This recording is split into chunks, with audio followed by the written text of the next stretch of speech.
Hello, all. Checking my mic, checking the audio, checking if this is live. You guys let me know how I sound and if I'm indeed live on YouTube for I'm assuming 5 people that are tuned into this after Rutgers suffers a 81-55 loss to Illinois that frankly was not that close.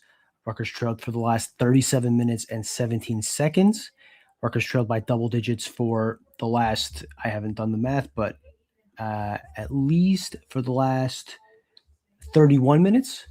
And really, the story of the game is the 20-0 run Rutgers conceded in the last 8 minutes and 11 seconds of the first half. They missed 12 straight shots.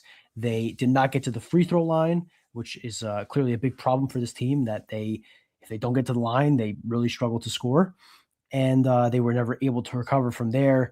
They had a little bit of success at the start of the second half, but they did not cut their deficit to less than 20 points in the entire second half.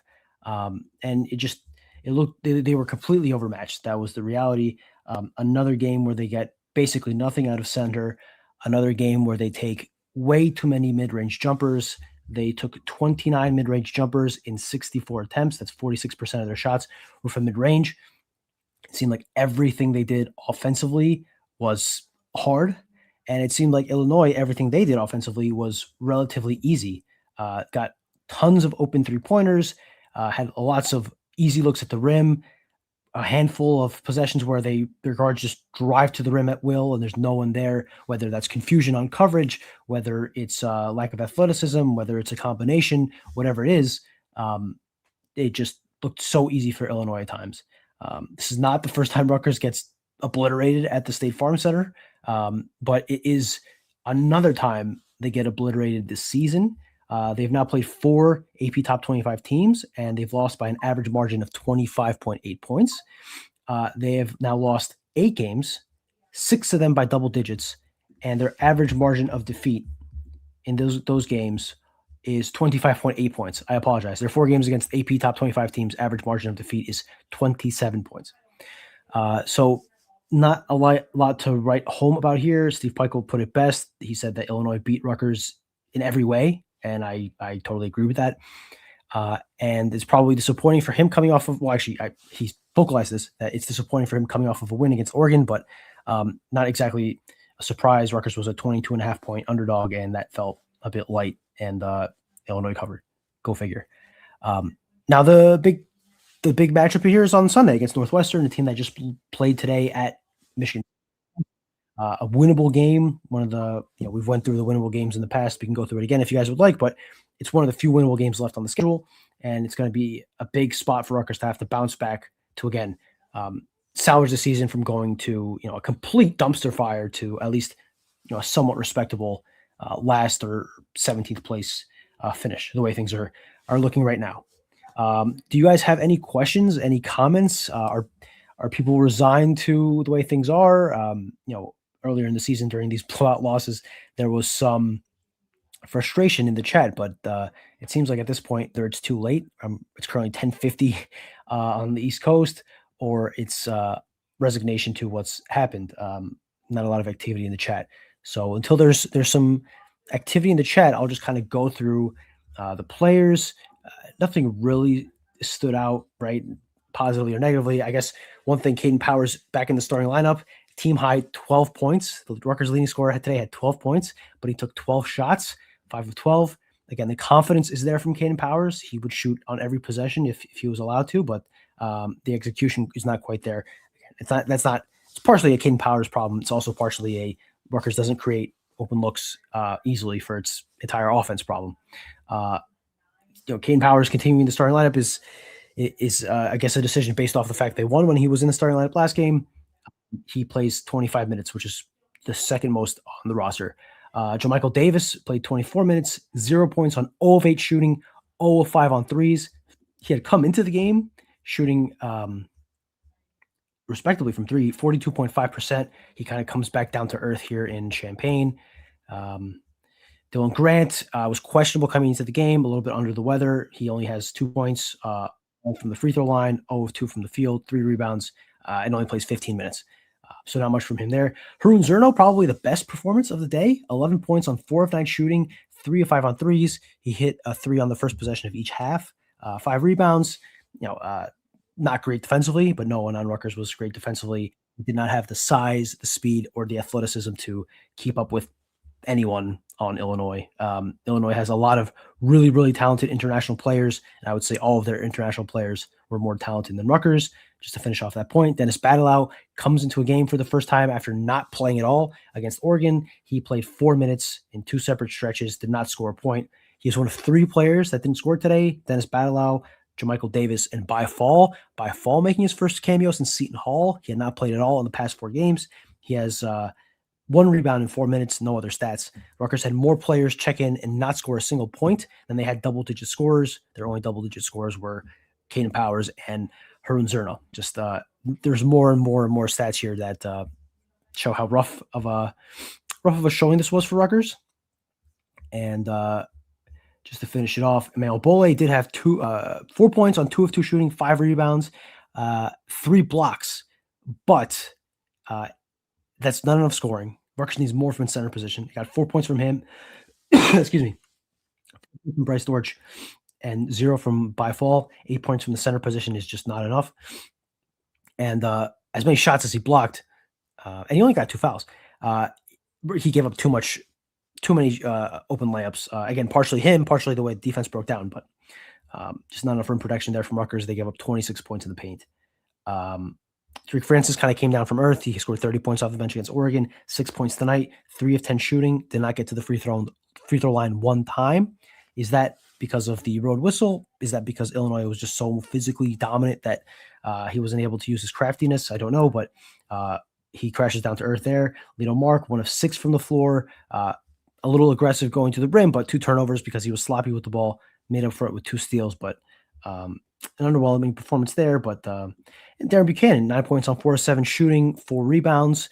A little bit of a continuation of his really good showing in overtime against Oregon. That'll be one of the few bright spots Rutgers will look to build on. The one comment I have in here right now, how many fans watched more than 5 minutes of this game? I would assume most people, at the latest tuned out at halftime because the game was over by then. There just was not much there, and I wonder how much there is for the rest of the season. Again, the big game here is against Northwestern, and then they go at Wisconsin, which is another manageable team. They're 42nd on KenPom, which is good but not elite. And then obviously we've gone through the gauntlet at Iowa versus Indiana versus Michigan State, at the LA schools, at the nation's leading longest win streak in Nebraska. So for the next month until you get to home games against Maryland, Penn State, and then road games against those two. So if Rutgers doesn't get a win on Sunday against Northwestern or the following Saturday on the road against Wisconsin, it's going to be a long month, I think, until those winnable games, where a lot of questions will be raised. Alec 4780 with the Seahawks helmet logo. I'm going to assume that's Alec from TKR from Rivals. Thanks for tuning in, Alex. Alec, apologies, Alec. Second time this season that Rutgers basketball teams combined to lose by a combined 70 points on the same day. Not a good season on the hardwood for Rutgers.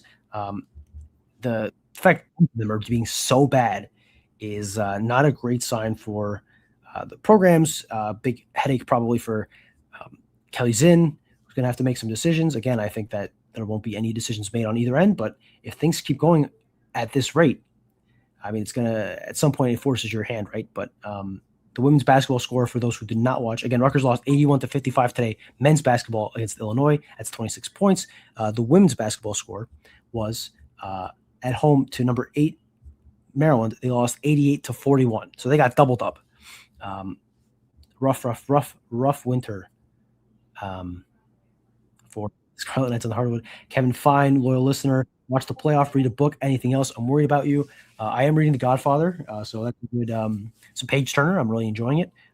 And I had the Miami Ole Miss game on a second screen. I saw that Miami dropped 4 interceptions and could have been winning this game, but maybe the college football industrial complex wants it to be compelling if they're going to have their own time slot on a Thursday. It's just a bit silly. They're playing these games. I know you don't want to go against the NFL, but you're also going against Rutgers, Illinois on the basketball court. So, I mean, is it that much different than the NFL? I'm not quite sure. That's really it. There's not much to say here. I kind of feel like we're being a dead horse. I feel like I've had the same live about 7 times this year. I feel like I've watched the same game about 7 times, and there's really not much more to say other than Rutgers will have probably a handful more of these kind of games. Rutgers will have to take advantage of its opportunities in winnable games. They did it against Oregon. That was a big result that makes this result sting a little bit less for whatever it's worth.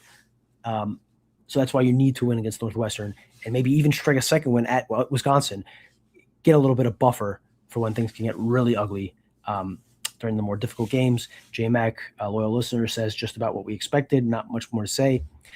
Yeah, and I think that's that's the apathy that is setting in that is going to ring alarm bells, right? And I think, obviously, I've said this before, it's not going to really matter as long as people keep showing up to the rack, but the crowd against Oregon was not good. And if that continues to dwindle as the season goes on, if people stop buying tickets, right? Less people bought season tickets this year than last year. And that's certainly going to happen next year. But you have to minimize that damage. That's essentially the entire point of the rest of the season is minimizing the damage and at least make it plausible to save face if you're going to run it back with what you hope to be more NIL resources. But as you know, this conversation, we've had it ad nauseum, but again, watching what Rutgers did offensively today, this season, and the majority of the Pikiell tenure, like, you have to hope that Rutgers gets a bunch of defensive studs like Seton Hall. Again, Seton Hall is the model.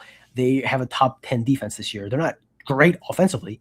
They don't run that much good stuff offensively either, but they're just elite defensively, and that gets them to win close games. That's going to be the model under Steve Pikiell, just because, I mean, they don't run anything offensively creatively. They don't create open shots on three. They take so many mid-range jumpers. Let me, just to close out today's live, look up the shot chart for this game because the halftime one was ugly. Let's see. I'll pull up the ESPN. And the contrast with Illinois' shot chart is the kicker here. Because as bad as Rutgers is, what Illinois was able to do against Rutgers is in very stark comparison. Let's see. Okay, so here's the shot chart. Look at all these shots Rutgers has outside of the paint and inside the three-point line. Look at this. I don't know if my pointer is showing. Look at this white dot just inside the two-point line. Look how many shots are just inside the two-point line. I mean, these are just bad shots to take. Even if you make them, they're bad shots to take. Look at Illinois. Look at this. They did not take a single two-pointer outside the paint. Not a single one. And all these shots around the perimeter. This is optimal basketball. This is modern basketball. This is what you need to give yourself a chance in most games. And this, on the other side, on the red side, is something that makes it much, much, much harder to win. You got to hit a lot of mid-range jumpers to make up for all the threes your opponent is taking and all the twos they're making inside the paint on the layups, in layups and in dunks. So that's essentially it. This shot chart is the story of the game, the story of the season, and to a certain extent, the story of the latter years of the Steve Pikiell era right now, these last 2 years. So I'll leave you guys with that, unless anybody has any last-second comments. Oh, I didn't mean to do this one. Oh, there we go. Any last-second comments? That's not good either. There we go. Any last-second comments, any last-second questions, any last-second concerns about me for having to watch this or do these lives? We appreciate it. I want to do something that I always forget to do. I want to shout out to Heldrick up here in the corner, our sponsor, our loyal sponsor, who continues to support the show despite some lack of success on the court and on the field. We appreciate their support for our show. We appreciate the support from you guys who continue to like our stuff, who continue to subscribe, and who continue to watch this. I don't expect many of you to stick around as these losses pile up, but we'll be here and we'll do the show, and we appreciate all of you that do watch. So thanks for tuning in, guys. You guys all have a good night, And we will see you on Sunday after Northwestern. And then Polly and I will have our show on Monday weekly as usual. Till then, see you guys.